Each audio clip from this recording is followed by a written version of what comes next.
Welcome to The Cherry Picker, the horror movie podcast where we like to kill people, but not really. I'm your host, Zach Cherry. With me as always. It'll be easier next time. Eddie of Edward is Truth. It was easy for the others. Or what is oh no, it'll be easier for you. I'm just thinking it was for Jason. Yeah. We can go now. We can go now, dear. And I'm kind of campy now, with our matching flannel. We Well, not are matching. for anyone Complimentary. listening. For anyone listening, we've got our plaid. Yeah. I'm blue, you're red. Yeah, our hot and cold, kind of like our protagonists in this movie. I don't know. Are there protagonists in this movie? What movie is this? This movie, if you are wondering, is The Strangers, released May 30th, 2008. Wow. We obviously have a new Strangers movie coming out this May, 2024, which is just called The Strangers Chapter 1. And can we just talk about this for a second? Because I'm very confused as to whether this is a remake or a prequel. Oh. Because like several years ago when they first announced it, they were like, we're doing a remake of The Strangers. Like, it felt odd at the time because it's like you're remaking a movie that is still pretty new, relatively. It came out in 2008. And it's also, they said, and it's going to be 3 movies. It's going to be a trilogy.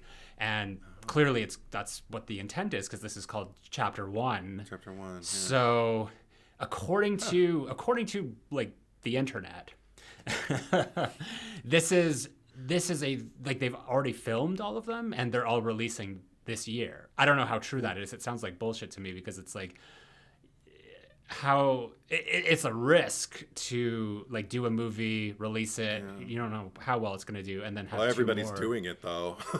Well, everyone's but happening. Yeah, like because that was sort of like that was the Halloween thing with 2018 Kills and Ends. But that was, they didn't really reveal that was their plan until after 2018 came out, and then it's just like, here's 2 more. And then The Exorcist, obviously they went into that with the intention of doing a trilogy, and that doesn't look like it's going to happen now. So it seems like whatever studio, I think it's Lionsgate, I would assume, is like, yeah, we're gonna jump on the bandwagon and do this trilogy thing.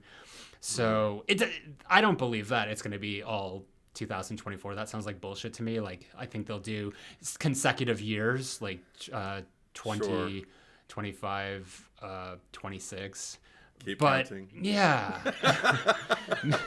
if it works out, if the new movie is a success, but in the trailer, which I'm sure you haven't seen because you don't watch trailers, that there's something that says like, see how it all began, and it's just like, so is it a prequel? Like, it's not very clear as to what it is. That's kind of exciting, though, not knowing what you're getting into. If it all becomes clear while you're watching the movie. Yeah. I mean, go Curse of Chucky, Yeah.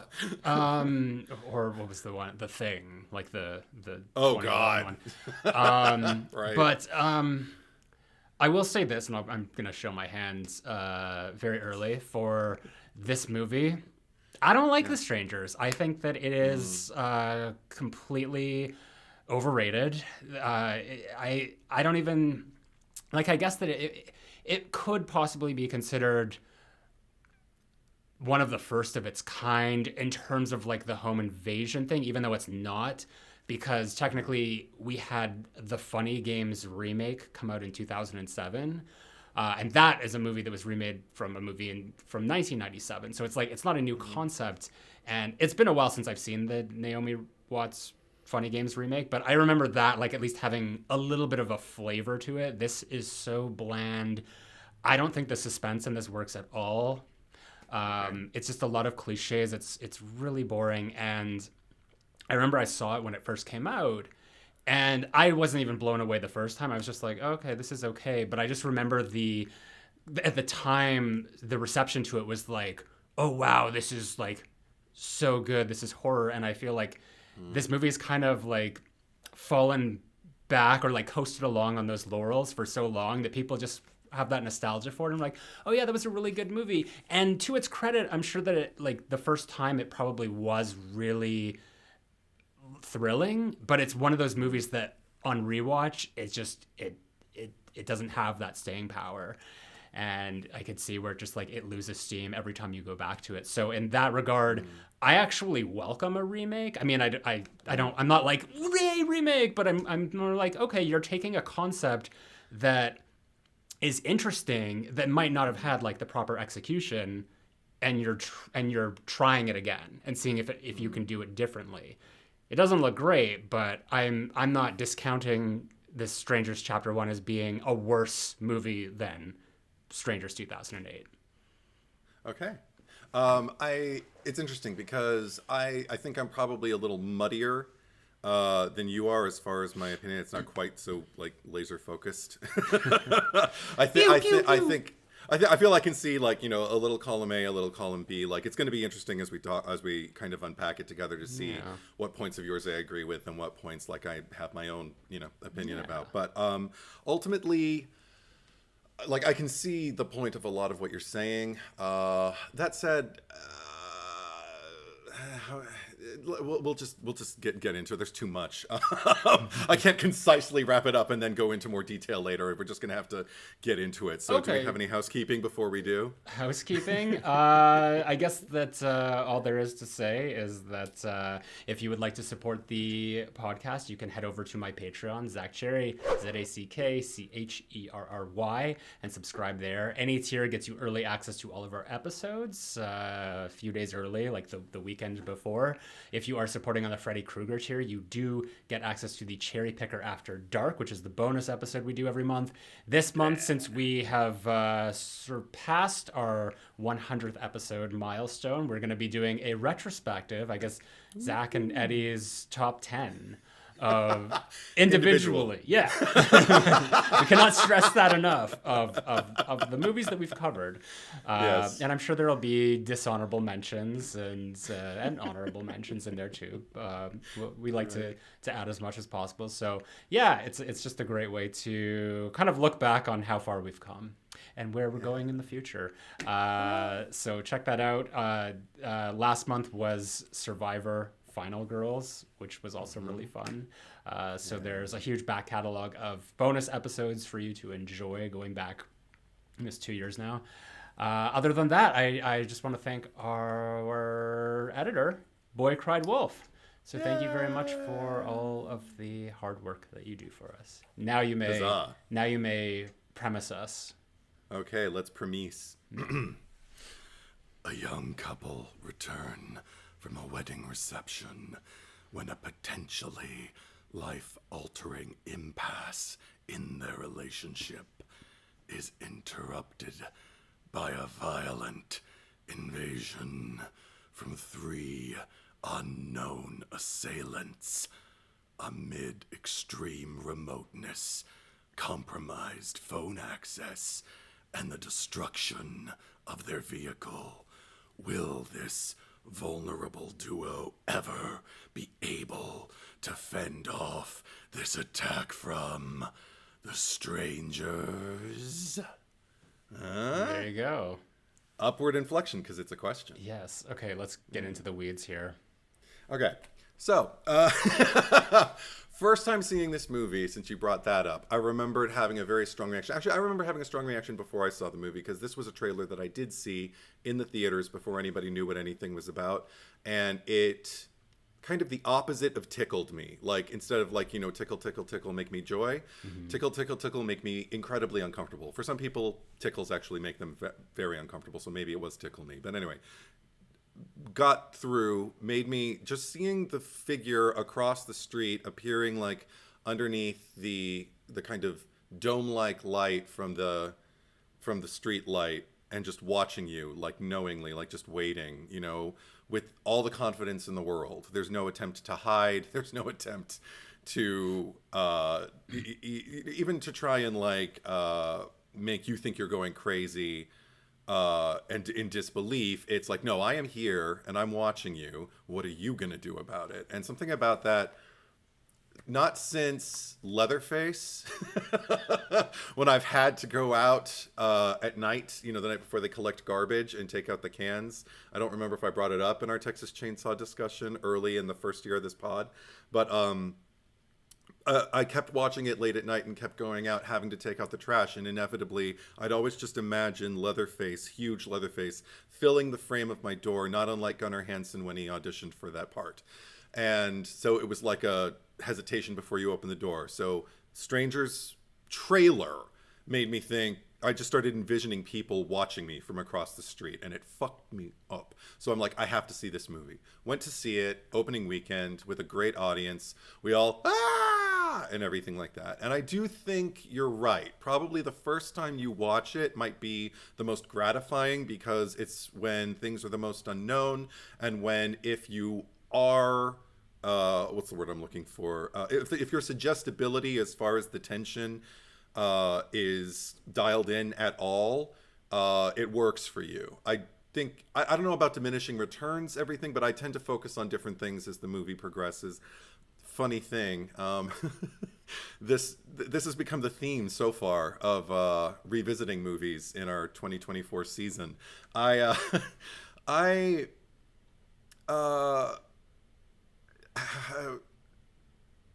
can I put this?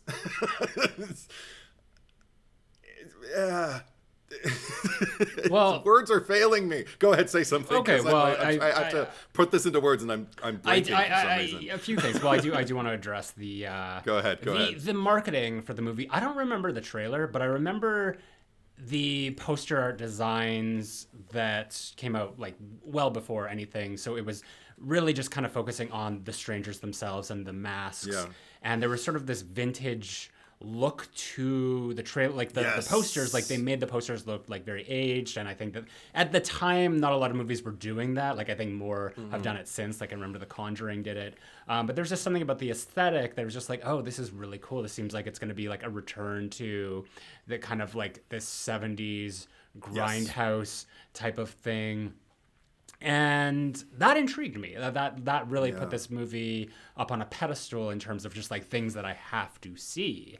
I don't think that it lived up to that, but in terms of the Texas Chainsaw Massacre, the influence is felt immediately, and in a way that it just pisses me off, because like the opening text and the talking is what's the guy's name? John Larroquette?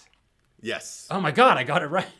You did. I feel so accomplished for actually remembering that. But just sort of like copying that kind of tone, and it just felt like it didn't feel like homage. Like it felt like it was just ripping something off without having any of the ingredients to fulfill it. Because I guess like the opening, like the first shot we see is sort of like these houses, and I guess we're supposed to believe that that's sort of the POV of the strangers, just kind of like driving by different places and scoping them out. I'm like, which one are we going to pick? But even then, it's like it doesn't even really feel like that. It's just sort of like moving along, and we get the text and the narration, and I already feel like this is just a cheaper version of something that I've already seen before. Okay. I will say the opening credits also kind of evokes to me like an almost, I mean, there is the sense, especially once you know the strangers, like driving in their truck and everything like that, scoping out things, like my mind, of course, went there. But I think the first time I saw it, I just thought about the subjectiveness of it, like the Russian roulette of it all, like it could be anyone. And it put me much more in kind of like the victim's mind, as opposed to like, oh my God, what if they drove past my house? So, I mean, just the fact that like it can evoke different things makes me not want to like dismiss it right away. That said, is it groundbreaking? No. But it kind of works. And, so I got back where I was going. The theme of 2024 things is like starting the movie in the screening for my note-taking. And as it kind of unfolds before me, going like, oh my gosh, like, I'm really, really glad that we did this one. I can't believe I don't watch this more often. Why? And then about the halfway point is usually when I'm like, oh, this is why. That's why. And I don't know if it was exactly the halfway point, but I mean, I did even, I remember there were things that stuck out to me even in that first screening. I think I went with my sister, and I believe we unpacked it together the way we usually did when we would leave a theater after a horror movie. And we addressed the things like, you know, Liv Tyler not putting on any shoes for the entirety of the film, you know, and Can I even when it's like, oh yeah, go ahead. Because I thought of that specifically too, because I saw when she didn't have them on and went running out, and all I could think of was Us, and like Jordan Peele's Us, and Lupita Nyong'o as Adelaide, just like when the first, because that's kind of Strangers-esque of like them knocking on the door, like banging on it, and she's standing there and she's like holding the son, like gripping him tightly, and she says to the daughter who's like standing up there, she's like, Zora, get your shoes on. And it's just like, that's the fucking energy that I want from these final women. And it's just like, Sure. where is it here? You know, it's just like, that's She's one not a minor final group. woman. Well, no, she's debatable. Like by the end of the movie, what was that about? I don't even care. That's true. She could have survived. They could have gotten an ambulance to her in time, and they could have revived her, and she could have been fine. The thing is, I don't even care enough about these people to contemplate whether they lived or died. We were, even before we got into this, we were chatting about it, and we couldn't remember her character's name. You were like, oh, Kristen. Is it Kirsten or Kristen? Yeah. Kristen. K-R. I always, I'm sorry to any Kirstens or of course, Kirstens. we all do. Yeah. But just like, right. I remember his name because she screams it so many times throughout the movie. But yeah, the shoe thing, like it just made me think of like better characters in better movies. Well, because, okay, that was the thing. Like, I could see even the first time I watched it, like, okay, so obviously they're trying, because I thought plus point to this movie is that she takes off the damn, like, reception dress and gets on, you know, like us, a flannel and some jeans, something she can get around in. And I'm like, all right, I can get on board with this character, but then never puts on shoes. And I was like, okay, big minus column for this movie, because like, you almost had me. You had me going, like, cheering her on, going like, yes, come on, get in something. And the another thing that I think I noticed really early on that happened to me all over again with this screening was her grabbing the knife once when she was alone, really early on, and going like, good, yeah, defend yourself, be ready. And I believe that was the only time she ever grabbed a weapon, a blunt instrument. Herself. Yeah. She does grab something at the end, because remember when she comes out of the closet and Dollface is just and she has there? the paring knife. She has like knife. I was like, did she get a spatula? Like, it may as well have been. No. That's what It was a tiny little knife. Okay, you know what? Okay. Sorry, I stand corrected. She grabs a smaller knife at the end of the movie when everything is heightened and everything is more important. Yeah. And even like before she gets in the closet, it doesn't occur to her. You're in the kitchen. He's away. Like, you have like a second to grab something, a rolling pin. Casey Becker, you know? I know. Carmen Electra at least grabbed the banana in the beginning of Scary Movie, but I just it kept happening, like, even when he got the gun, and I was just kind of like, I could feel, and I remember this happening quite often at this particular era. I remember renting quite a few movies with my sister throughout the 2000s where there was a man and a woman having some kind of like either marital squabbles or they were divorcing, and this was like the last thing they're seeing. So like there was always some kind of like tension. They weren't in paradise, and then all of a sudden they have to face, you know, this foe or this team of foes and ultimately overcome. And will they? And that, you know, that depends on the director and the screenwriter. But they usually, you could always tell it was a male filmmaker because the women were stupider than they deserved to be. You know, like, it was like, I think women have earned more than this. We're living in a post-Ripley world. We're living in a post many iterations of Laurie Strode, you know, to like rise up and overcome, a post like Heather Langenkamp Nancy world. You know, like all of our our lovelies, all of our incredible strong heroes who were like cheering on and going, yes, yes, go, power through. And now we're still, if there's a man on screen, then she can still kind of like defer to him and let, oh, he's got the gun, okay, I'm taken care of, I don't need to hold anything, I don't need to go get like a fire iron, you know, from the fireplace or anything like that. Like, we established a fireplace, he built a fire for her in a, you know, a kind of like weird, I guess, amends kind of reaching across the aisle way. So you've established there's a fireplace. Why can't she grab one of them fucking shovels or even a tiny brush, you know? I mean, I think that the only real explanation for anything that's going on with the decisions made in this movie, because this is a really bad one for just characters being very stupid. And it's frustrating. And I guess it's more so just like paralyzed by fear. That's what they were going for, and I don't think that that's as interesting. Like I don't want to see. I don't mind seeing that, but I don't want to see that from like our main characters and just the ones that we're supposed to be rooting for. And it makes it's even more frustrating because the strangers, like we were saying, like she comes out of the closet and she grabs that paring knife. That. What, like the blonde girl, Dollface, is not even doing anything. She's just standing there. They're clearly not trying to kill her at any point there. They've got like some other scheme. So they're not even like, she could run, she could fight back, she could do anything. They're just biding their times. And that's like another thing that's frustrating. It's just like, what are you waiting for?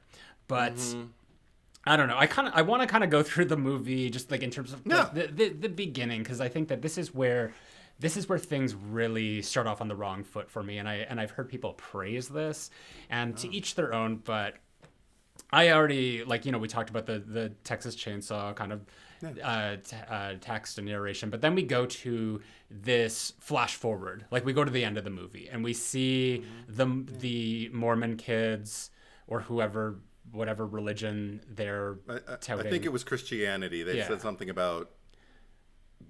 I thought it said Christian something on their pamphlet. Whatever, the religious kids. Yeah. Like we see that they come to the house, and we just see like this like vignette of like all the different places of destruction and violence throughout the night, and then we kind of go back and we're so we're already doing that like 24 hours earlier, whatever, or 12 hours earlier, and getting this incredibly slow, tedious crawl, which is a lot of the shit throughout this movie, but just sort of like this couple, and like clearly there's something wrong, and she's already on edge. Like he got out to like get the mail and like close the door, and she, like, Liv Tyler does this thing where it's just like when she tenses up and her like throat, like, what do you call the things? Neck cords? Yeah, like they just like pulsate out. Like it happens every time there's like some sort of thing, and it's just like, why is she already scared?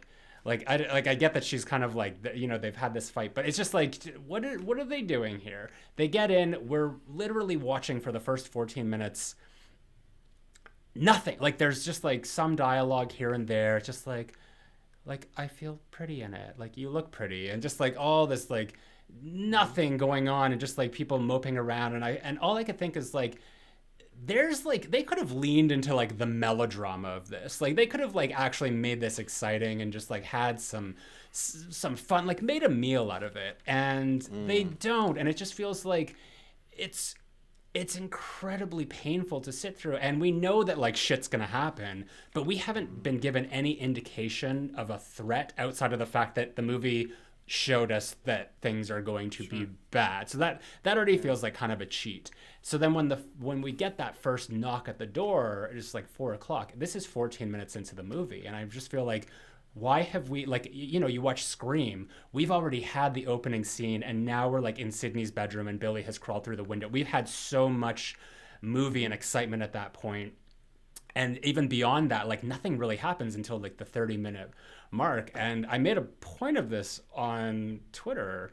And what's interesting is that I had no idea, because I thought that I was kind of going to be in a minority, but it seems almost 50-50. Like people either really, I wouldn't even say love or hate this movie, because it doesn't even feel polarizing in the way that people have strong feelings about The Strangers. It's just like, I either really like it or I don't really care for it at all. But like a lot of people are in like I'd say it's split of both camps, and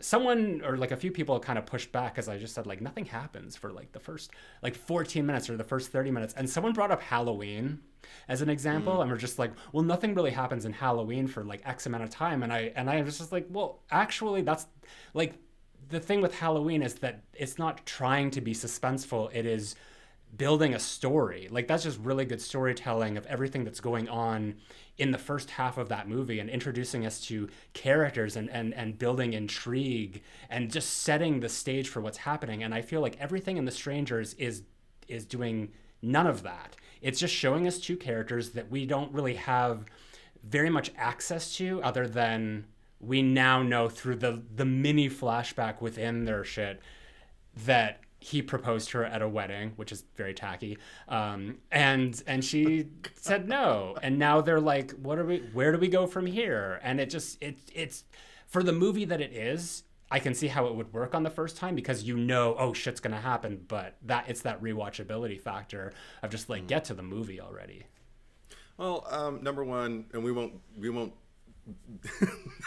dwell on it because we're talking about another movie here, but just as far as Halloween is concerned, I disagree that like, because the tension actually really exists for me. I mean, we get a kill in that opening scene. Absolutely. And we get like to watch a madman who people keep like sounding off about, like escape from his facility, and we see what it does to the one man who's informed about like we've seen what this boy is capable of now that he's a grown man, and we see what another grown man is afraid of him being free, meaning like I feel like it does nothing but set up tension, and then the rest of it is just kind of like getting us into the day and getting us familiar with the rhythm that the movie is going to follow from here on out. And I appreciate that. But with this movie, I see, I'm kind of two minds about it. I couldn't decide particularly during this screening, I couldn't decide for the life of me whether I thought it was brave of the filmmaker, and I wrote down his name.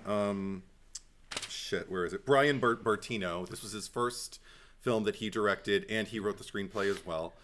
And I couldn't decide whether it was brave on his part to clue us in just a bit by giving us slivers of the relationship, or aspects of it, because we get details kind of every couple minutes amid a wall of silence between these two, who clearly something major has just gone down between the two of them. And it's like, that they're in a relationship, that, okay, this probably means the end.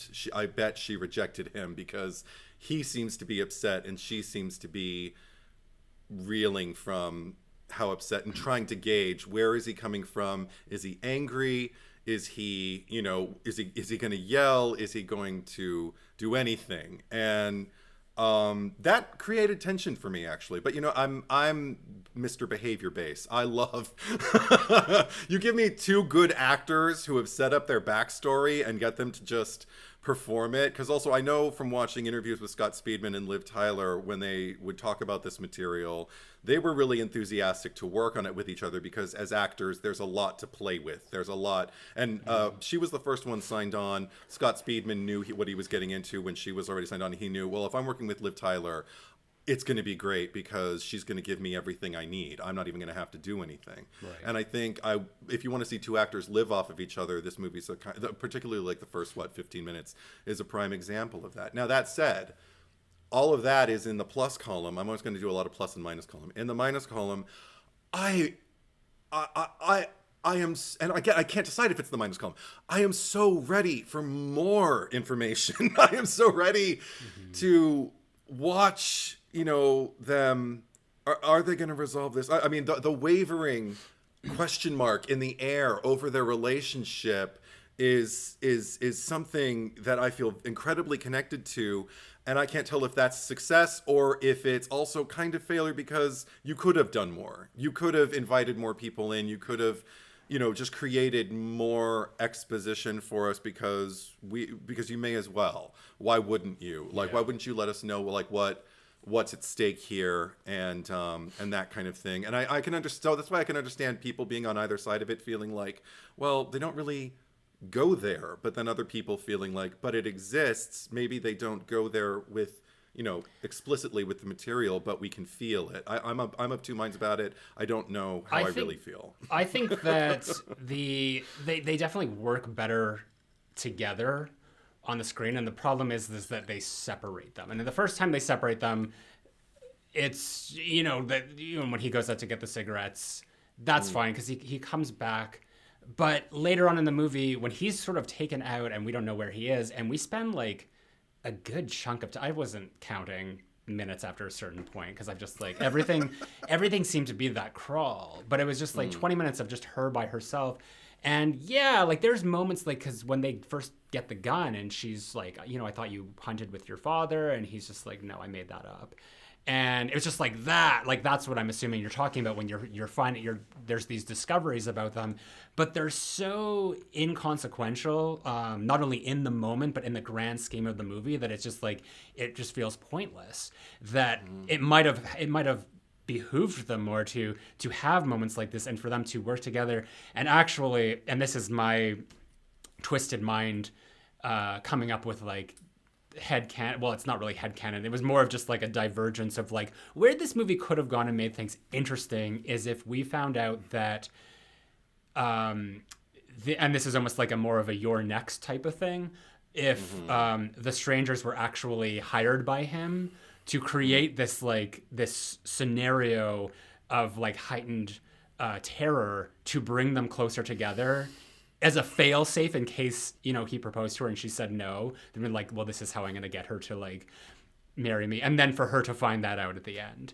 Or if he was even, because he disappeared so many times, maybe he was the guy with the sack on his head, which I mean, that's already discounted by the time we see them in the same room together. But even thinking about that, like there are so many different directions that this could have gone where, I mean, it might have been interesting. It wouldn't have been the same movie, but it would have given me something to just be like, oh, wow, like that's intense. That's exciting. That is a twist worthy of this buildup with these characters who otherwise don't really do anything other than just act as these victims in the scenario. And yeah, I'll pass it over to you. Okay. I don't want to get too negative. I'll take it. I was really hoping that you would actually be more of like my level, because I'm just like, great, I got to be the bad guy again on another episode.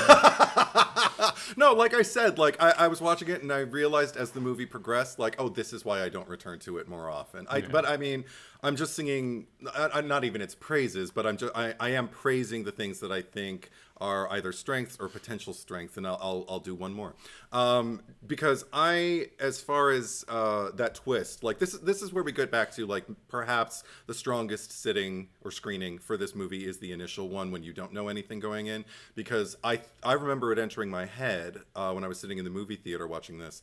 And he came in and she was so relieved and, crying and so vulnerable with him. I thought, is it going to turn out that he's part of this? He better not be. And then it becomes abundantly clear pretty quickly that that's not where this movie's going. But just the fact that my mind went there, I was grateful for, because it was something, it was a little morsel for me to kind of like continue to feed on to carry me into the next set piece.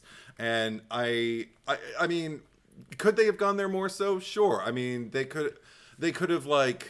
But well, it's just a matter of like creating that paranoia amongst them, and right. Like the ability, can I trust you? Especially after you have a moment where he tells her explicitly, "I lied to you about the fact that I went hunting with my father." Like, you are now establishing a pattern that in our relationship, I have lied to you. What else am I withholding? And they don't lean into that.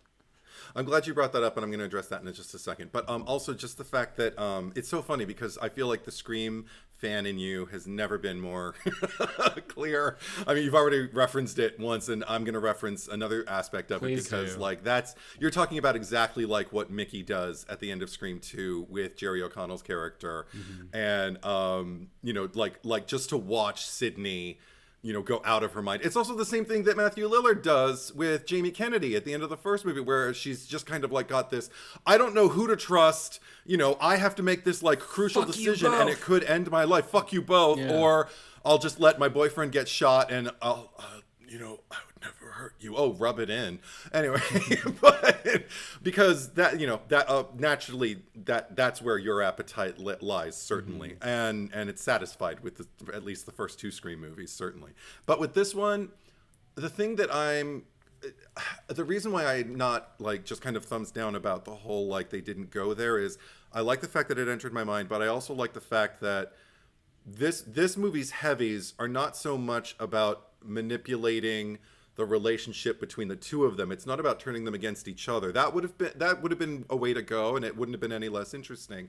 But one of the things that I find fascinating, and even maybe not sicker, but sick, in an adequate way, is at the end of the movie when they have, I don't know if you can even call it resolved, but they've certainly, whatever wall was between them at the top of this movie has come tumbling down, and they know that all they have is this moment and each other, and whatever issues they were experiencing, whatever was making her hesitate to just kind of like completely offer up all the love she had to give, in any kind of, way, shape, or form that he needed, and any way that he was going to have to surrender this kind of like male status, like I'm going to be the savior, I'm going to be the one to like, stand in front of you and, suffer the brunt of like whatever's going on because I want to be that person in your life. It's like, well, you kind of don't have a choice now. The only reason you're doing that is because someone else has chosen to stab you first. And the way that they, particularly on, I always want to call him Baghead,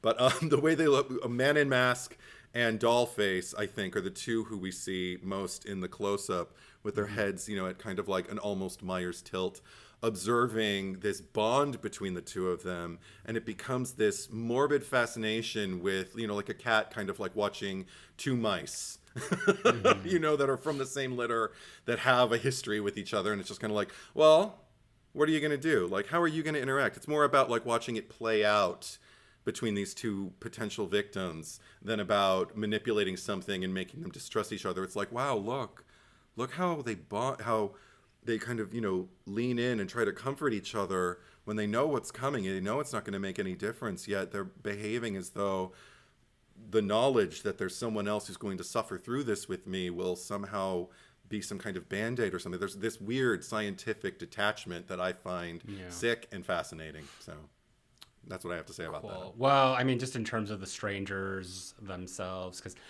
I don't necessarily think, like you mentioned, like the Mickey manipulation of all of it. And I think this could have been a scenario where it's almost like they don't really, like, they're kind of defeating them through like resistance almost, of just like they're not doing anything or really pushing back, because you have these, like, that would have been interesting if they did start to mistrust each other, James and Kristen, because just based on factors in their own relationship that had nothing to do with the scenario that they're in, because we already see them fucking up royally. Like they've been hoisted by their own petard, in the sense that you have Glenn Howerton walk in, and who he doesn't even get killed by the strangers. It's James who blows his head off with a shotgun. So it's just like they didn't even have to do anything. They just basically set up the pieces and just like watched it all tumble down, and that was all because of them. And that would have, I mean, if that's sort of what they were going for, then fine. But I feel like throughout the movie, like they're never more terrifying than they are when we first really see them, because I feel like as the movie goes on, like through subsequent scene, they become less frightening to me. This, like, the suspense is just not there.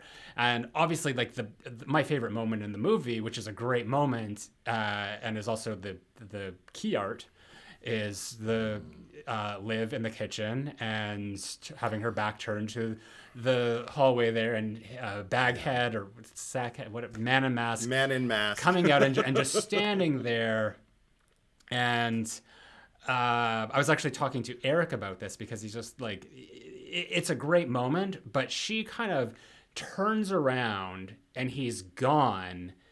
And I feel like that would have worked more effectively, and he thought so too, if we actually see him walk out of the shot, rather than just sort of like creating this thing. It's just like, oh, now he's gone, and they do it again with Dollface, and it's just like these decisions that you could have held on it and made it creepier, and it just like they didn't do that with them.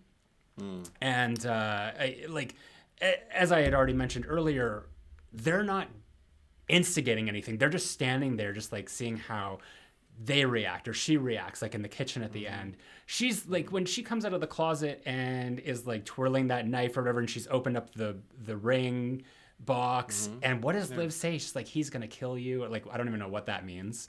But it's just like they're not frightening. They're just kind of getting up, walking away, doing this shit. And there's the pinup. Is that what we're calling her? The pinup girl. Pinup girl, because she's might be the worst. Like I don't know what. It's just like the way that it was framed or anything. But that just like she comes out of the farm and she's just like looking around with the flashlight. Like none of it is like tense or whatever.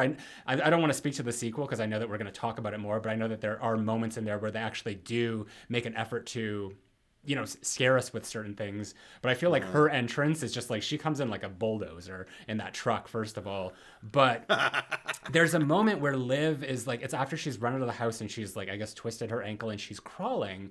And we see Pinup Girl walking behind her. And then she kind of walks like the way that like the camera turns around and then Liv turns around and nobody's there. And she scurries into the barn. And we're in that barn for like 5 minutes. And all I'm thinking is like, we know that Pinup Girl was right behind her. Liv never found that out. So now I'm just kind of, we're just biding our time for like, okay, when's she going to pop up? Because we know that she knows where she is. So I don't feel any tension in terms of like Liv is doing a really good job hiding, or Kristen is doing a really good job hiding. So it just feels like a lot of it is just sort of going through the motions and just like waiting for like, when is the big scare going to be? But whenever it happens, it's just like, you already kind of telegraphed it for us, so there's no suspense. Okay, I mean, for me, like I can think about a key moment where I completely lose tension again, where there could have been more. Just they could have endowed Kristen with more insight or survival skills that are like. I mean, I understand, you know, sometimes it's fight or flight and everything like that. Whenever I'm criticizing, particularly women characters, not because they're women, but because they are women usually written by men.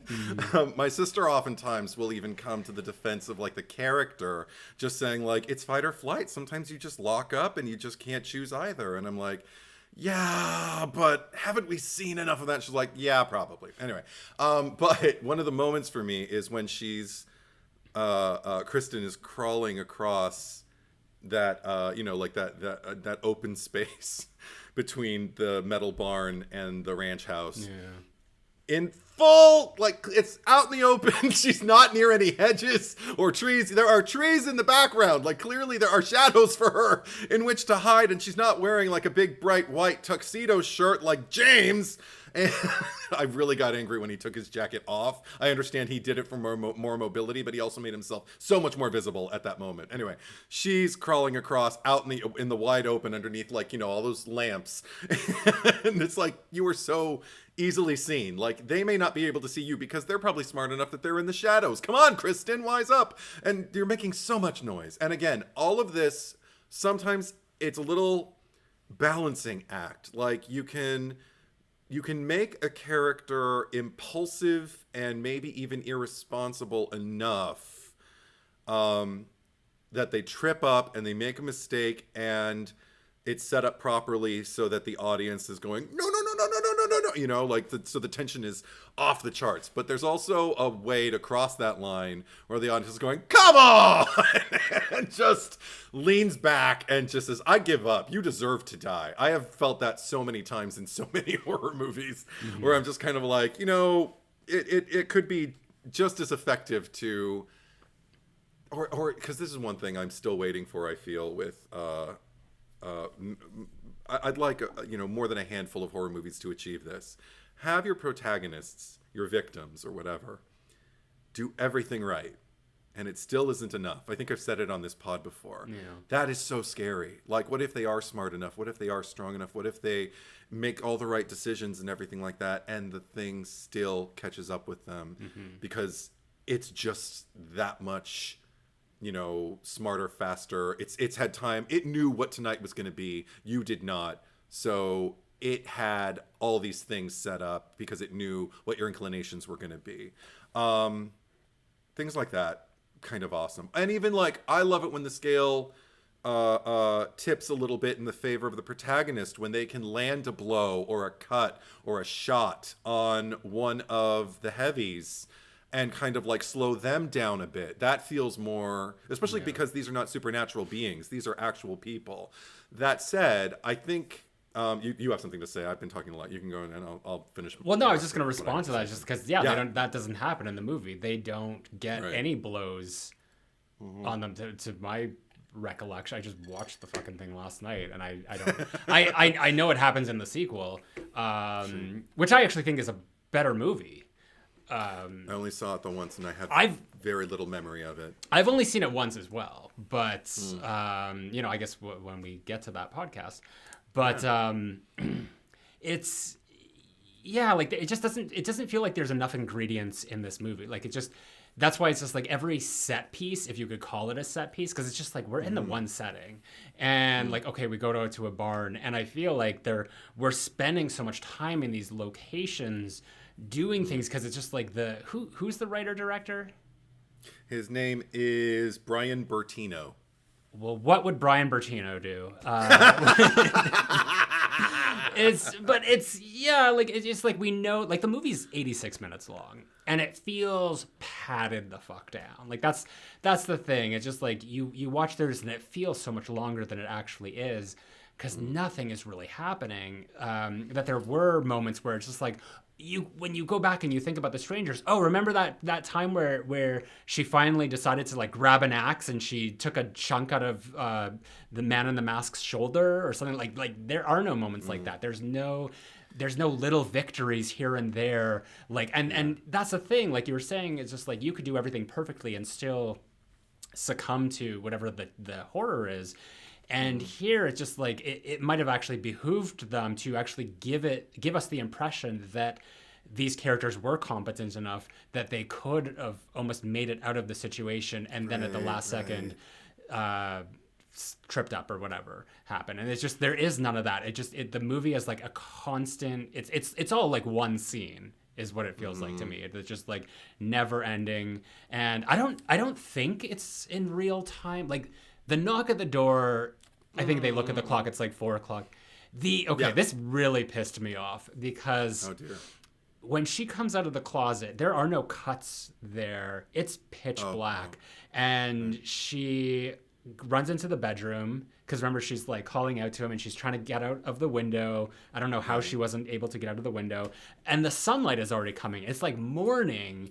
And it just like, there is no transition. Like there's no slow build up to the morning. It's just like it's all of a sudden there, which just feels like terrible continuity to me. So I just like in terms of like the lack of suspense, like the editing feels kind of choppy in places.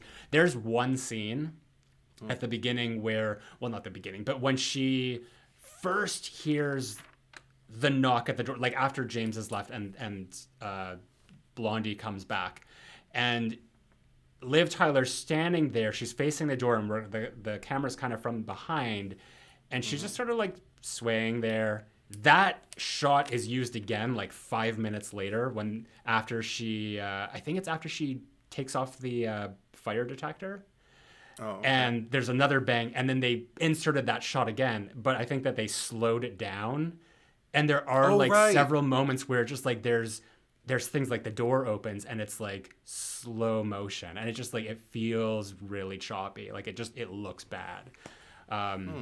So I get this is 2008, like the 2000s, we have to make excuses for some of the decisions that happen there, but it still feels like I'm so baffled at this movie's positive, like the people who do praise it. I don't understand it. I'm sorry. I just don't. That's actually a really good word because I'm baffled, but for different reasons. I'm not quite so anti this movie, and I don't think you should feel bad about that either because obviously, like, you know, after your experience on Twitter, I don't feel okay. I don't feel bad. I just like I wish I drank the Kool-Aid or just like was able to like see. I want to understand because I think that a lot of people, they'll like say this is really good, but they don't back it up with reasons why. or at least reasons that are that I find to be sufficient or that I can understand. It's just and like that, like the one comment that I was telling you about, just like Halloween, nothing happened in that movie. I'm just like, that is not a good comparison. Bless your heart, but I mean, like, it's like nobody is convincing. I guess I'm just like I demand too much from people. No, That's but a me also, I thing. mean, this is the thing. But baffle. But also, I mean, this is why I say I don't think you should feel bad about it, because obviously there are people who are in your camp as well, like, and it stands about like 50%. So there you go. But I think baffled is a really, really good word to use to describe, like, your take and my take on this movie. But the things that I'm baffled by are more like and again, I'm even baffled about how I feel about it. Because I'm baffled about, like, Mike, Glenn Howerton's character, showing up. And I still can't make up my mind whether he, like the filmmaker, is making a brave decision to go in and be selfless enough to, like, something obviously went down here. The car's destroyed, the front door's open, music's playing, nobody seems to be listening to it, the place is in shambles, and he just continues to trudge in. And even had his car was like basically someone threw like this like a windshield rock was through it. demolished. Yeah, as he was in it. And that was not a mistake, Yeah. like, especially once you start putting the pieces together and realizing, like, oh, another vehicle's been completely, like, incapacitated, and where are my friends? Nobody's answering. Something horrible could be going down here right now. And I know a lot of people in their response to it tended to chew him out for not, or even blame him for his own death because he wasn't calling out any names or anything like that. But yeah. No. I was gonna say that's the frustrating thing, is because he's calling out to them before he goes into the house, and he's in the house, and he's not calling out to them, and to in his defense as a character, this is, you walk into something like that and there's record playing, like, that's creepy as fuck. I don't think I would even want to go in there. What I would probably do, because he picked up, like, was it a fire poker or something on the stoop? It was short, something short. But whatever it was, it would have done some damage. What I would have done is I would have grabbed that, stood at the door, and yelled into the house and just been like, James, Kristen, are you there? And then that way, at least you have more sense of, like, your immediate surroundings around you. If someone is, like, going to run up, or within the house if someone comes running out, that you can defend yourself, or, like, you're in a position where you are covered at both ends. And that's extremely frustrating that, like, they made that decision to not have that character be smart, or that those characters, once they kill them, they're like, well, let's check if he has a cell phone, or, like, things like that. But I will say in defense of Glenn Howerton's Mike, I like that part of the movie. I like that it's because it's something happening. It's a complication that comes in, and it's just like, it is a shocking moment because you don't really expect that the first time you watch it. So it is fun that does happen in the movie, and I praise it for that. But beyond that, I'm just like, okay, now we're back to the boring shit. Right, because the thing that baffles me is I can't tell whether you're, like, a really, really good friend being, like, that bold to, like, go in there and look after your friend even though you're doing it stupidly, or are you just a freaking idiot? Because also another way to go forward is, okay, someone's obviously trying to take my car out. Somebody already took my friend's car. No one's answering, and you have, like, a few seconds to kind of assess and know some shit went down here. You know what? I'm going to get back in my car real quick. I still have a phone, obviously. Otherwise, my best friend, James, wouldn't have been able to contact me. And I wouldn't have, been, like, on the phone going, like, I'm a great friend, whatever. So I'm going to hightail it a good mile away from this place, but call the cops while I'm doing that, and return with, like, an escort, like a police escort, and make sure that there's more than one, like, make sure there's, like, a couple people who are going to be able to, like, have my back and have each other's backs, so we can proceed as smartly as possible, so as few people can get hurt as possible. Don't drive so far away that, like, they have a chance to, like, get away and get out of the county. But like, I feel like there are other ways he could have gone about it, and the fact that I'm sitting there torn again, I can't tell whether is this effective filmmaking because I'm going, no, don't do that, oh man, because I think also what follows, I agree with you, the aftermath, this feels like something that was properly set up for me, is just his connection, Scott Speedman's character, to Glenn Howerton's, because he was his go-to. He was his first call after this emotional crisis he was already going through with, you know, the proposal and everything like that. And I just tried to imagine me and everyone in my life, you know, who would our go-to person be in a situation like that, our emotional support, and then we're the ones who take them out while we're under attack out of defense because we don't know how the fuck to handle a weapon. And also they don't know how the fuck to, like, you know, all clear, hey, you know, I'm here. It's me. No, you know, it's not. This isn't a Scream movie, so he couldn't possibly be like, you know, using my voice to, you know, try and convince you that let's get so I'm gonna die. Anyway. It does really make you appreciate moments in movies like Scream 5 when you have Sydney come into the house at the end and just like call out, just like, anyone here, killer or not, like, make yourselves known because I'm gonna start shooting you. Like, it's just like, yes, it's the Lupita Nyong'o, like, Zora, put your shoes on now. Like, just like, come on, we're doing this. Let's not. We be were ready stupid. for it in 2008. We were ready for that. I mean, we were ready for it in 1979 with Ripley. That's true. Like, it's just like that's true. Like, I'm so tired of seeing stupid people in movies. Like, I can make allowances. Like, one movie we've talked about, Barbarian before, because I've heard like criticisms towards Tess for the fact that she even stays at the Airbnb with whatever his name is, and right. And I'm just like, well, I mean, they set it up enough. Like, she's in this dark area.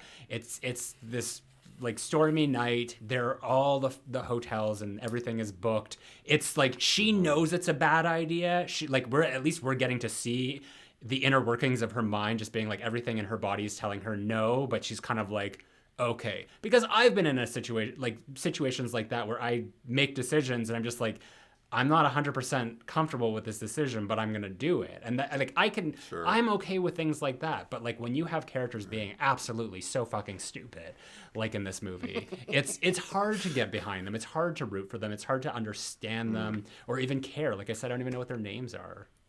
Or at least when we started doing this. One thing that shocked me, though, in response to this movie, like I'd say easily the 5 years that followed the release of this movie, I kept seeing it because YouTube was just burgeoning at the time, and I remember, you know, I was watching a lot of horror criticism there because I wasn't engaging in it myself yet. You know, I was just talking about it locally. Yeah. And I remember so many particularly cis hetero guys. And if you're listening to us talk about this, this probably doesn't apply to you if you're a cis hetero guy. So, you know, so take it easy.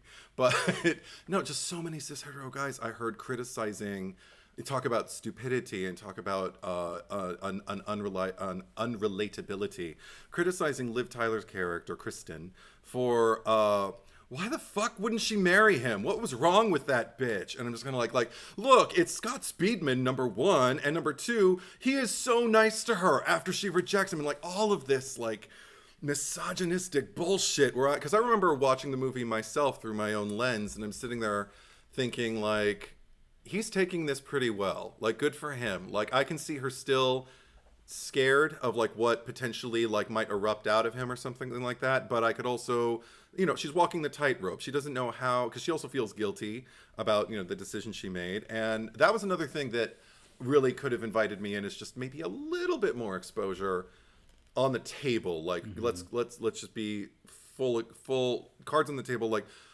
what's going on with them, because basically what I can derive, and it did hook me in enough, I can derive that like, okay, they're together, he decided to propose to her, she says once, I'm just not ready, which means, okay, maybe she could be ready eventually, but she's not there. And also another thing is like that I think a lot of guys at the time needed to hear, I'm hoping this isn't the case anymore, but who knows, but a lot of guys at the time needed to hear is that like, just because you do things for your partner, and especially if she happens to be a woman, she doesn't owe you anything.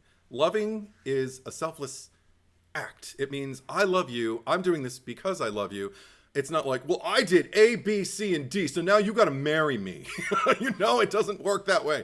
We're completely taking her own emotional state out of the equation and never asking the question, instead of asking, why won't she marry him? Never asking, well, why won't she marry him? Like what? Because I even saw like when she was trying on the ring, she was second guessing herself. Like the whole. Was she able to get it like, off too? It seemed like it was stuck there. I mean, I can't tell. I honestly, I can't remember because I can't tell if she got it off and they put it back on her for the final moment when when he noticed that she was wearing it. Well, they and completely holding undressed hands, or her if she and kept put her dress back on. I was just because I noticed that I'm just like, what? Because I was watching with Eric, and he's just like, well, it's probably the two girls who did it. I'm like, that doesn't make it any different. It doesn't make it any better. No, it doesn't. But it's just like, no, I agree with you. It's just like because first of all, I don't know, I don't track the criticism of like what group is not on board with this movie, because I don't care enough about that. Right. But you bring up a good question. It's just like that is just another point. It's just like why isn't she wanting to marry him? And that would have added a layer of mystery or intrigue of just things that could unravel and we can find out about them. And I think that would have been a great moment if she did try on the ring, couldn't get it off. He came home amidst all that craziness and just saw like her hand was cut and then see the ring as well and just being like, oh. Or even if we could have seen her, it would have been nice if we could have seen her noticeably to us, not to him, hide the other hand. Like if the hand that got cut was the hand that did not have the ring, hide the hand that still had the ring on just to kind of, but again, I can't tell, is that effective? Like to have us kind of forget about the ring and then at the end of the movie to see, oh my God, it's still on her finger. Well, it would have, I would say that it would. I mean, not by the end, but it would have been effective if they tried to do a through line with this and just show us these behavioral things of these characters, other than just being mopey and kind of aloof and withdrawn. Like that, it just doesn't set up an interesting movie to me. And if that's like the idea of like, oh well, it's suspenseful because you don't know when the ball is going to drop the first time you see it, just because we've already we know, people go to The Strangers, they know what movie they're paying to go see, but even like with that added flash forward of the house at the end of the movie, just like, oh, we know that shit's gonna get bad, but when is it gonna get bad? You could at least fill that time with something, and it just like, again, it's just nothing is happening with these characters. So or even like I get a sense. This is the thing. I get a very, very strong sense of like the weight of the conversation that they are having in this, late night, early morning kind of like, stew. And I see that they're both very much on the same page and that they're both drinking. And he's eating the ice cream. And, yeah, that was relatable. Yeah. But ice cream will come up again too. But also just the fact that like they had obviously already talked a great deal, and then he was going to go get her cigarettes, and she was like, okay, you go get me cigarettes. Something to the extent of like, you go get me cigarettes, I'm going to do this, and then, we'll talk some more. And he was like, if that's what you want. And he's like, yeah. And I'm like, okay, cool. So they really don't know where they are. They don't know where this leaves them, but they want to try to figure as much out as possible. Like if it's a parting of the ways, it needs to be amicable. If they're going to go forward, they both need to be as informed as possible. That said, is there a way to even enrich that a little bit more and invite me in a little bit more and make the conversation even more interesting, like so that the strangers are really literally a distraction where you feel like you're watching one movie and then it gets interrupted, because I don't feel like it necessarily switches like gears. The Descent, because that was another movie that was brought up as an argument. I'm like, well, yeah, but in The Descent, because we haven't talked about The Descent yet, but I mean, like, there is human drama there. Like I mean, I don't want to like give any spoilers for that, but there is human drama at the beginning before like even the monsters come in. So it's just like you have this claustrophobia, it being in this place with all that shit, and then we're gonna throw these demons or whatever the fuck they are into the mix as well, and it just like it's almost like they're metaphorical of the internal demons, whereas here it's just like it's the strangers. And honestly, I mean I don't have a lot more to say about that couple, because as far as I'm concerned, we've exhausted all conversations about James and Kristen in of this movie. Like we've talked enough about them. I want to know if there's more that we can talk about the actual strangers themselves. Because I had a question. Which one do you think was in charge? I remember the first time I saw it, just because I was raised in a patriarchy, I thought it was Man in Mask. But Because he's standing in the middle, yeah. Because he's standing in the middle, and because I don't know, like there's something even about like, and it's so superficial, but there's something about height that speaks to me, and the fact that he's flanked by like these two shorter figures makes it feel like he's kind of the centerpiece. Also, the fact that like their masks, the two women's masks, are kind of similar, and his is so drastically different, it sets him apart for me. Like if he were wearing like kind of like a handsome man mask or something like that, you know, a Bob's Big Boy mask or something like that, maybe they'd all kind of seem more uniform. But subsequently, I have to say, honestly, just like watching the way they interact, and the fact that the line that I introduced myself on this particular episode with is spoken by Pinup Girl. There's something about her, what's the word? I guess imperiousness. And the fact that she seems to be the one who's like the least relaxed. Like if any of them there isn't like a killing style for each one of them, but she's the one who seems to pose the most threat. Like she's the one who, when she starts bashing that CB radio with the baseball bat, that is arguably the most violent thing we've seen. Like we've heard the banging on the door and stuff like that. We've seen the axe like going through the front door, but the thing that we've seen like committed by a person where we absolutely know the identity of who it is that is doing that. There's something about her focus and her intent, and there's something that all of a sudden with Man in Mask starts to feel very henchman-like, and we know that the blonde girl, the dollface, we find out like at the end that this is probably her first time.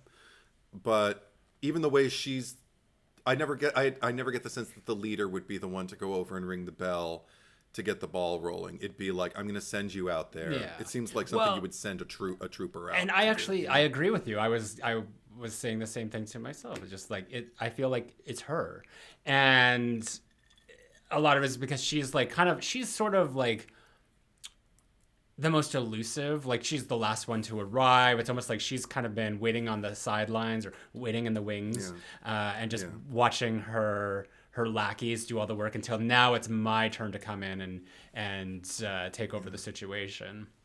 So definitely feels that way. I would agree. I also wanted to question the hypocrisy of. I mean, I guess they didn't kill anyone yet, but after James shoots Mike, and they've written "killer" on the window, and it's just like, oh come on, like don't give me that bullshit. I mean, it could be just I wonder who's the one who wrote it too, because that seems like someone's calling card. Is it lipstick? I think that it's the. Well, would it be blood? Like what blood? Because they didn't go over and like get his blood at that point. It might have been lipstick. I have a feeling. I mean, if I'm gonna headcanon, I'm assuming that it was probably Dollface. Okay. Yeah. Okay. Also, because it seems like, again, like I hear I'm talking earlier about like how they don't seem intent on like necessarily manipulating the two of them to be against each other, yet haunting, like acting as like a quasi conscience for like, oh shit, he fucked up, let's stick our finger in the wound there, this ought to really scald him emotionally. But I'd say it's interesting also just talking about Pinup Girl, because I have a short story, but I want to precede it with an analogy.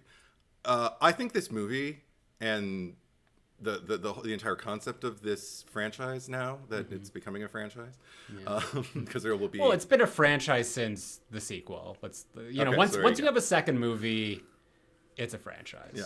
Okay, not the same if it's like a remake. That's where I draw the line of that. But okay, there you go. You can have a remake in a franchise that has sequels, but if it's just we already had this conversation. Yeah. This property. That's how I doused it last time. But okay, so this property. I think it's mint chocolate chip ice cream, in that I love, not like I love it, but I mean, let's put it case in point. I love mint chocolate chip ice cream. And I know other people who love it.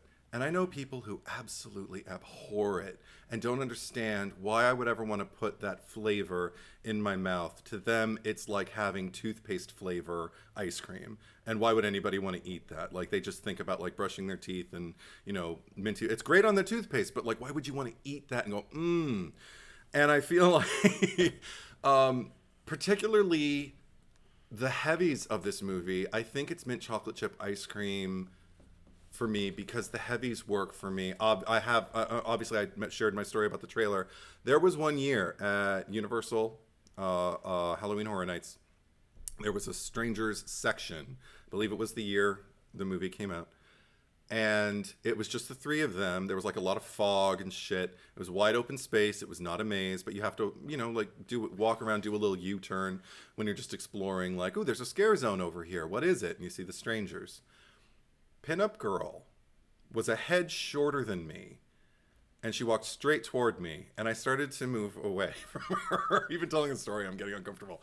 And I just remember the people I was with are just kind of, can we just keep moving? Because they didn't want to walk away. They were too, like, kind of mesmerized. And I was like, no, let's hi, okay, you're scaring me.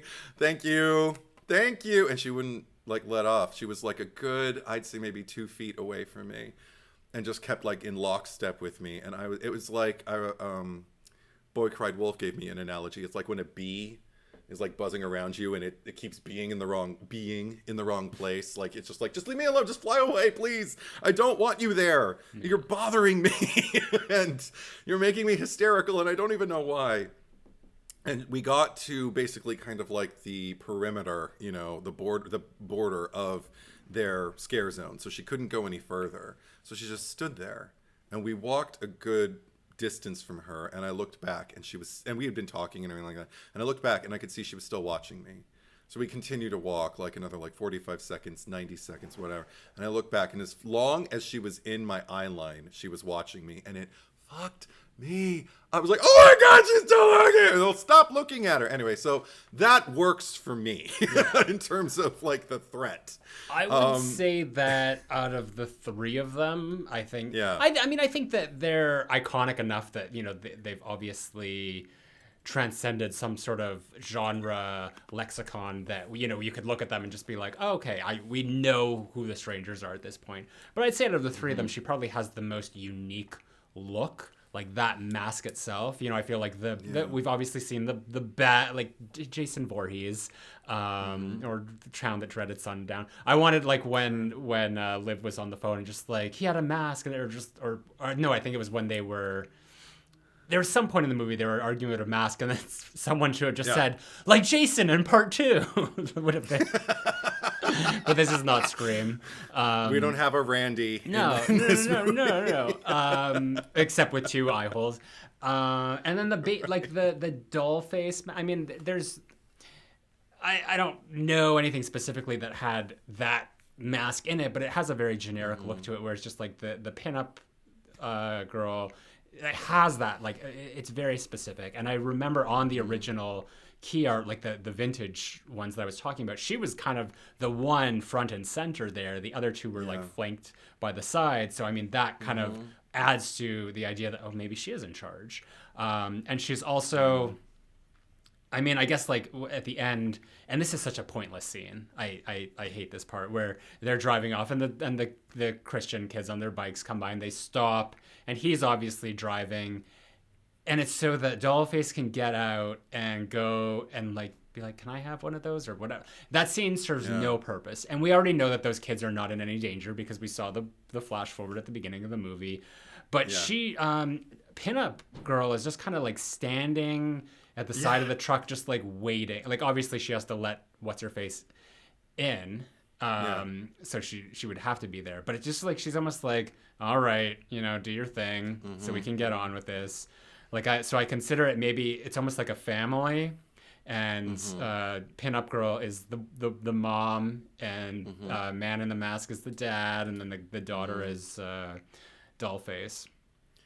But it's like a chosen family. I get the distinct impact that they are not related, that they just Oh. kind of found each other. Oh, And absolutely. That's probably all going to be unearthed when we see, the remake, prequel, whatever Well, it is. I feel like again, I don't remember because I just seen it once, but I think that there's more to them in the sequel, Prey at I Night. don't remember either. Yeah. I'll have to watch again. But it's interesting because also just let the record show. I checked IMDb, and you were correct. They're credited as Mormon Boy #1 and Mormon Boy #2. Oh, okay. So good eye.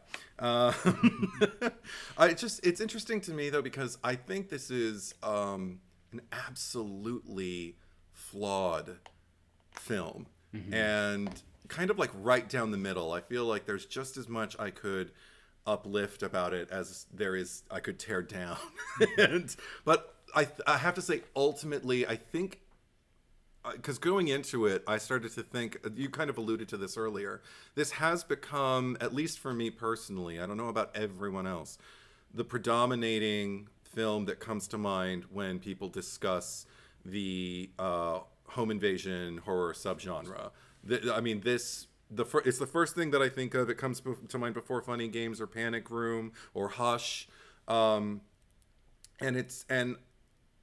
I think there's something to that. But there's also a number of films, particularly from this era, I remember going to see that, where I'd say, what a great concept. Maybe they didn't fully develop it or explore all the possibilities in this first movie, but they laid the groundwork for something that could be pretty big. And I remember thinking, if they make a sequel, because obviously all the heavies, the killers, are still living at the end of it, they could even potentially bring Liv Tyler back if they wanted to. I would go see it. I wasn't like, God, well, there's, how much were tickets then? $10, $7? I don't know, whatever the fuck they were. Yeah. But there's some money I'm never going to see again. It was just kind of like, I'd say, the positive outweighed the negative for sure. I have notes, of course, but I was grateful. What is your Letterboxd score? I don't know. You know me. Well, no, I'm just saying, gun to your head. Out of I'd 5. say off the top of my head, because I have to compare everything. I have to go, what did I give 3? What did I give 3.5? I think it's above a 2.5. I think I'd give it a 3 comfortably. Yeah. Just a little over the.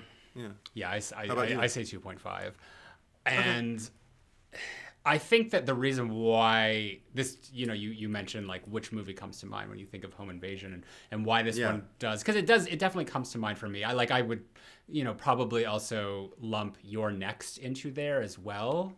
But that I feel like that's, it's almost like The Strangers Walk so Your Next could run.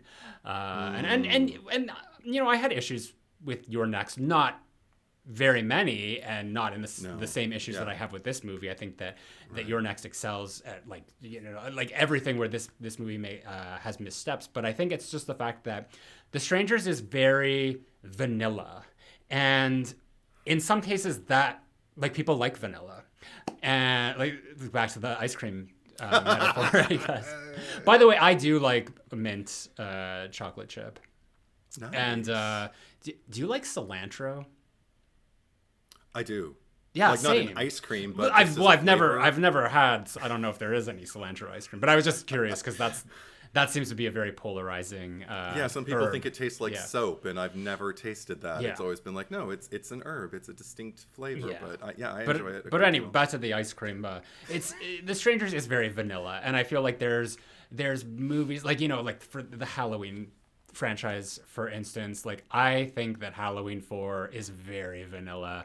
I think that it's there's a lot that I love about it, but at the end of the day, it is just sort of like the most basic movie of that franchise, and I feel like there's such a basicness to The Strangers that it works as a template for what these movies could be, but it just like it didn't capitalize on infusing any sort of like other type of twist or idea or something into it, like the way that Your Next does, that actually beyond the idea of a home invasion movie, because it's just like, okay, the first half of this is a home invasion movie, and then we find out, oh well, Aaron is actually this badass survivalist, and well, I don't want to spoil just in case other people haven't seen it, but just like we find out information about different characters that just like that, Right. like the plot thickens. And I feel like that's just not here. They basically went in with this like baseline of a home invasion idea, and they didn't do anything with it other than, throw in like the usual cliches and just the stuff that, we're used to in these horror movies, whether it's like jump scares or whatnot in it. And I guess it works on a surface level, but it's just like it doesn't really do anything beyond that. And that's where I stand with it, and why it's not a movie that I look back on like the same way I would look back on a Halloween and just be like, that was a genre defining moment in history, and that actually was like a great movie. And that's why like I revisit it all the time, because it just becomes better and better because of the way that story is told and all the decisions that are made in it. And I just, as much as I would like to understand it, I just don't see Strangers as really reinventing the wheel. It just kind of came out, and it was like, oh, like this is it, it's just the most popular kid in the class. It's also, and for like reasons why I don't know why.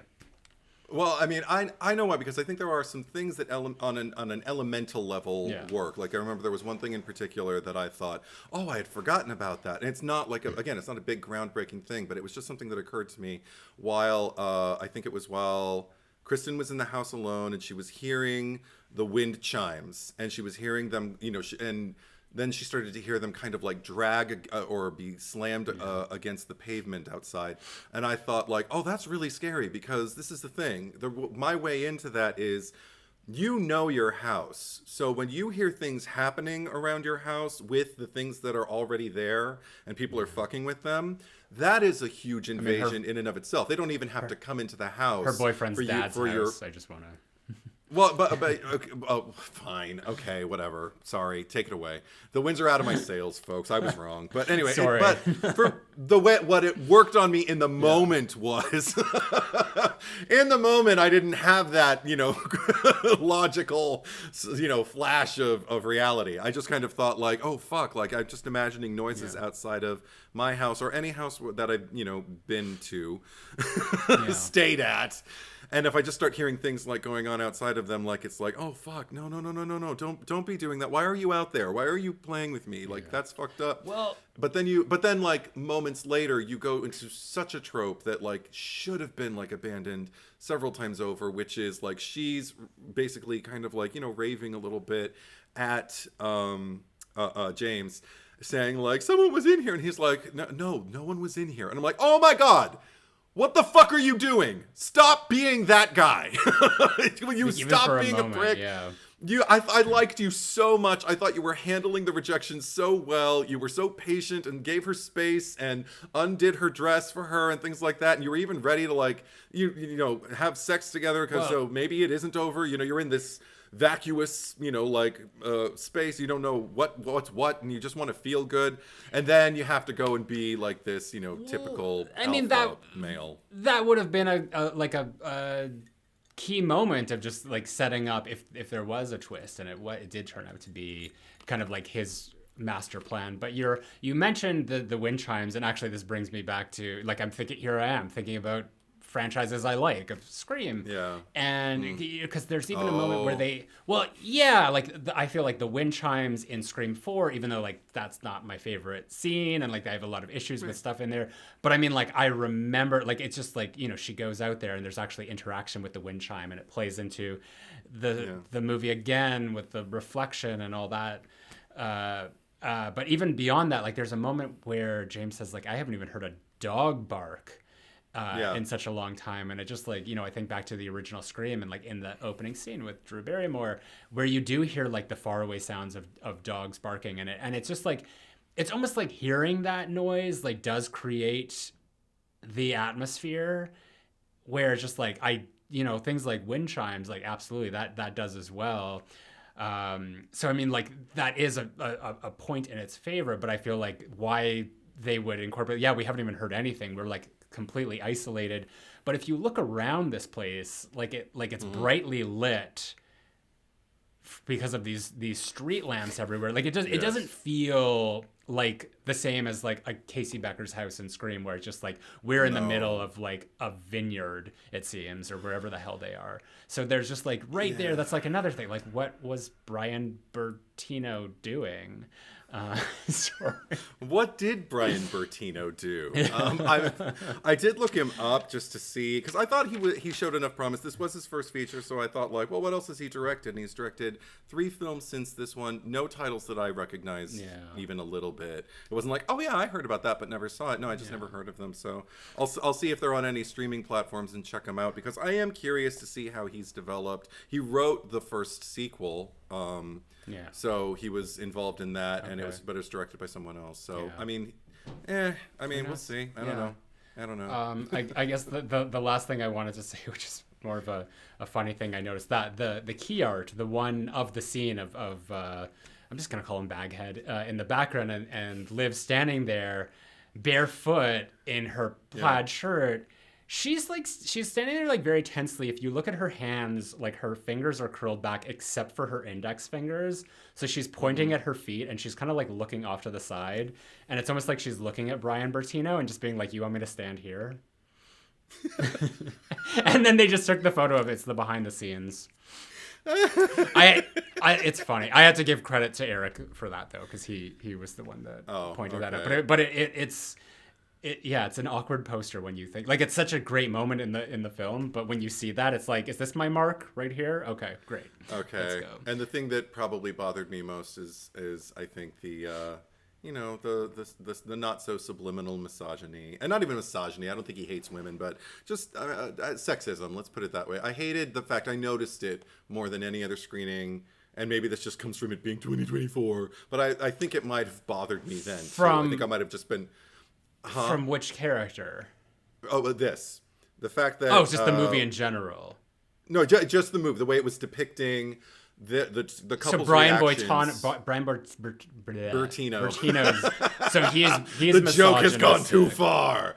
But his maybe unconscious sexism. Let's put it that way. His accidental sexism. Because... I mean, I don't know the man. Maybe it was intentional. Maybe he really thinks women can't do shit. I don't know. But this is the thing. For me, it came down to this. The immediate reaction when they were both in agreement, like, oh, shit, some shit's going down. The only one to scream was her, which feels very 20th century movie to me, you know? And there were movies in the 20th century that were made. Like, you already brought up, like, Alien, with Ripley and everything like that, like, where we had moved past that. But it still just feels like, a very bygone era trope. And the fact that, like, then at the end of the movie, when they were being stabbed, when James is stabbed, Kristen screams. When Kristen is stabbed, Kristen screams. Maybe they're trying to tell us James just isn't a screamer, but the thing that also shut me out was, like, give me a guy who can have some kind of vocal reaction when he is being attacked. If it's not screaming, what? It can be a word. It can be an exclamation. It can be like, fuck, like whatever. Like, it needn't be, just because he's expressing some kind of, like, vocalization of his fear, it needn't be comical or effeminate or any of that. It doesn't make him less of a man. And I felt like there was a concern on the part of the filmmaker that it might. And I really wanted them to be in the same boat and be screaming with each other in reaction to what's going on to them. It only would have made me more dialed in. It makes me think back to Candyman and how it was intentional to not make Virginia Madsen that character who was always screaming. In fact, like, there isn't any moment in the movie where she does react that way, and instead we get Stacy at the end, screaming her lungs out. And, Trevor all hacked up in the bathroom. But I mean, I don't understand this, like, this is misogynistic because of that. Like, just the way that this character is depicted. I think that Kristen is just a weakly written character, as is James. But when we look at the movie, like, 2 of the 3 heavies are women, so there's not any sort of like clear cut misogyny here in any way that I can see it, because we even talked about it, like the way that they're framed when they're standing there. Okay, it seems like he's the one in charge, but you know, they're kind of all of equal footing. Like they're, you know, like we already said that we thought Pinup Girl was the one who was calling the shots, but it's just like still they have just as much agency in this at the end when they're all taking turns doing their thing. I also wanted to say, it really bothers me that we don't see their faces at the end of this, because I feel like with everything that was like leading up to it, that actually would have made it scarier for me. And it's almost like the idea, like going back to Halloween, how we don't see what he looks like throughout the movie, and then, you know, Laurie takes off the mask at the end and we see, oh, it's just this kid, as the way John Carpenter describes it. And it's just like, I think that would have been more effective to just like, who are the tormentors who have been doing this to us all night, and just pull off the masks and just like, they're just regular looking people like everyone else. Like, not showing them to us doesn't really set up any mystery. It's more of just like, it's almost like, now I've got blue balls, because it's just like you set up this thing and then like, psh, no, we're gonna cut away. So I didn't like that. See, and I read it completely differently. I just thought, like, what a dick move on the part of the heavies, just of the strangers, just to kind of like remove their masks, because they're like, well, it's clear we're not going to get caught and you're not going to stop us now, so we may as well just, you know, we have no consequences to be afraid of, so we may as well just let you see who we are. And I just thought, wow, monster dick move. But I want to see who they are. That's the thing. I want to, and especially if we're, I didn't care. If we're, and that's another thing that disconnects us from James and Kristen, is because if we're supposed to be in their shoes, or their lack of shoes, I should say, and we're not seeing what they're seeing, that is another layer of the movie that just like doesn't get me on board with them. It doesn't connect me with them empathetically, because we're not in their experience. We're just watching it from an outside perspective. And, you know, like comparatively to something like Texas Chainsaw Massacre, where I feel like by the end of that movie, Sally becomes this like avatar for the audience, and we are in her experience. Like, we're not watching from her from an outside perspective. We are Sally at that moment, and being on the back of that truck. And I'm just connecting this because that's how the movie started with Texas Chainsaw Massacre. And I'm like, if you want to make something effective, like let us in on that character. And this movie did not do that. Okay. It didn't affect me the way it affected you, but nothing else did. So I don't need even you to, even, I don't even need you the to accidentals. No, even the accidental sexism on my part, because that's the thing. That's the reason why I use the word accidentals, because I'm not saying you are a sexist and this movie is sexist. I think it's just a sexist choice to have, you know, the woman screaming her head off and the man just kind of stoically handling it. We don't always need to agree. It's okay. We never do. That's not true. That's not true. I know. It's boring. It's boring when we always are in agreement on something, unless it's like a terrible movie and we just like love. I don't think this is a terrible movie. I mean, 2.5 is average to me.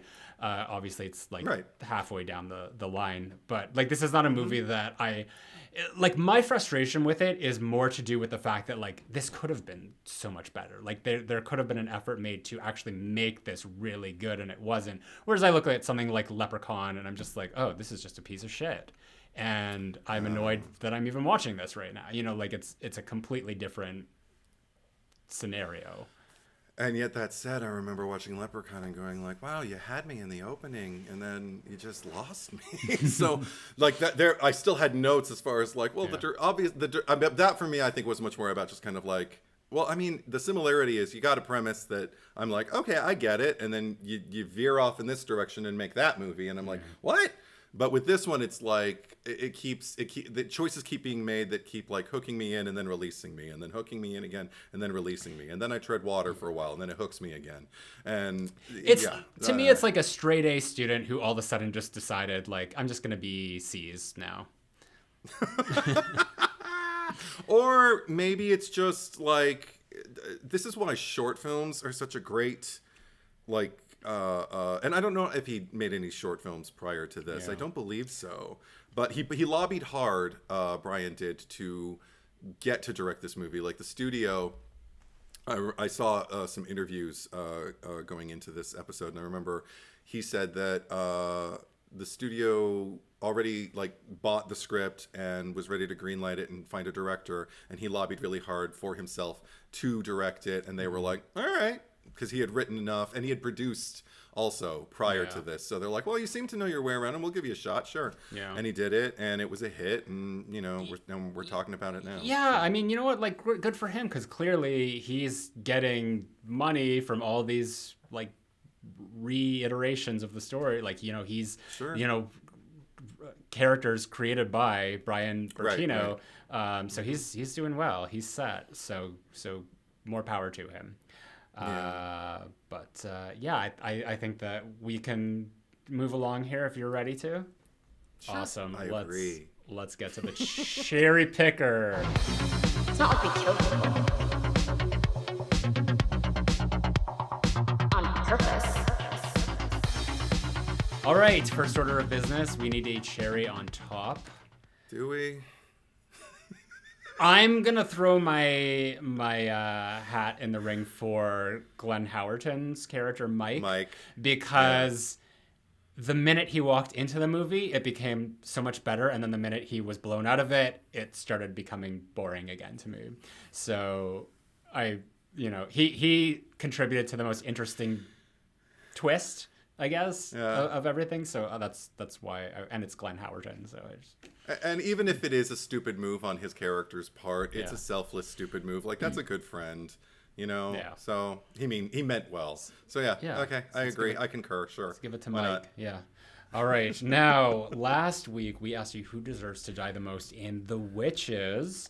I nominated Mr. Jenkins. You nominated Mr. Stringer, and across Patreon, Instagram, and YouTube, the final vote was 296 for Jenkins versus 184 for Stringer. Thanks for being in there punching, guys.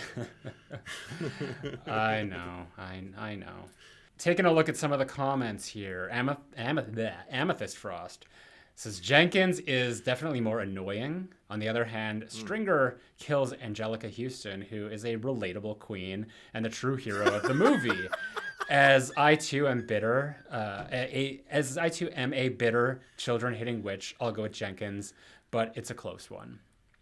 Okay. Michael CZ, Crest Soup, thank you. I think that's for Jenkins. Yeah, I think so too. Silent Saturn, Stringer sees all those women transform into mice and then goes on a killing spree with his staff. He knew these were people and didn't care. That's so effed up. I never thought about it that way. That's true. Yeah. Oh my god, he literally sees everything going on and he's just like, all right, let's hack him to bits. Save the hotel. He don't care. Yeah. He doesn't care. Yeah. Wow. That's great. I love that. Thank you. Nicholas Wetzel. I'll give Stringer a break. His secret maid girlfriend probably turned into a mouse and his hotel most definitely got shut down. Michael Vasquez says, Mr. Stringer. KN Day. I have not watched this movie, but I refuse to wish Mr. Bean harm. Oh man, it's not Mr. Bean. It's the actor who plays him. Well, doesn't wish to any harm to come to Rowan Atkinson. Yeah, it's been done. Jazzy Boo had to vote for Mr. Jenkins because I could never vote for the man that played Mr. Bean. Oh and, God. The bird in the Lion King. Zazu. Oh, Zazu, right, yeah. Future Boy, my vote. Jenkins gets the axe. But incidentally, fellas, for years I pronounced Roald Dahl like Roald Dahl. But a few years back, I discovered a clip from a show hosted by the author himself in which his name was pronounced Roald Dahl. And since the show was hosted by him, I would assume that is the official correct way to say it. Also, I would too. That's insanity. Also, if we are doing kiddie horror now, maybe you should consider covering one of my all-time favorite movies, The Monster Squad. Oh, I've seen that movie. I have not. Okay. But, I don't know how you'd feel about it. Honestly, I don't know how you'd feel about Yeah, it. I mean, this was sort of the doing. I mean, a lot of people. Well, let's see. I don't know what the reception was in terms of how many people watched or tuned in for The Witches, but the people who did were like, yeah, this is horror. So I stand Absolutely corrected. But that gives me the power of voting first for The Strangers, and I'm gonna go with Dollface because, first of all, what the fuck? You come and like knock on someone's door, like the police, at 4:00 in the morning, and ask of Tamara. Did you say Tamara or Tamara? Is Tamara? Is Tamara home? Tamara home? Yeah. No, go away. Comes back again, asks the same question. I mean, I get what they're doing, but like the door was not even locked. She should have come in at that point. Why is she being repetitive? Then, like I said, I'm pretty sure that she was the one that did the fucking lipstick killer on the window. So hypocrite. That's just my own headcanon. Nobody has to agree with it. But this bitch at the end of the movie has to get them to stop the truck so she can go out and be like, can I have one of those pamphlets? Like, first of all, you know that she has no intention of like converting to Mormonism or Christianity or anything. She was just doing it because she just wanted to be creepy to these already creepy kids, and it was just a way for the movie to be like, next time will be, what did they say? Oh, next time will be easier. Next time will be easier. It's just like, what? That it was such a contrived scene, and I feel like she was the catalyst for it. So I want her to go down in flames for that. So my pick is for Dollface. She's my least favorite of the trio. Okay. Yeah. I guess I gotta go with the only one whose eyes we see. We don't see their faces, but the eyes from Man in Mask really bother me, especially when we can see them in the broad daylight when they're watching the two of them. They're opened so wide, and I can't tell whether he is astonished at what he's watching or if he is or if he's trying to look really intense and scary for their benefit. I don't know what's going on with him, but he just doesn't seem tethered to anything. He's not fascinating the way Pinup Girl is. I can't in good faith choose either of the victims because on principle I'm not choosing Kristen, even though I think, the way she's written is somewhat flawed. I'm not going to hold her responsible for that. And I don't want to join, the leagues of, misogynists who are just kind of like, yeah, she's the reason it all happened. But I also know that if I choose James, no one's going to vote for mine. Because he's a pretty decent guy who made some mistakes. And, I would be fine with everybody dying, really. I guess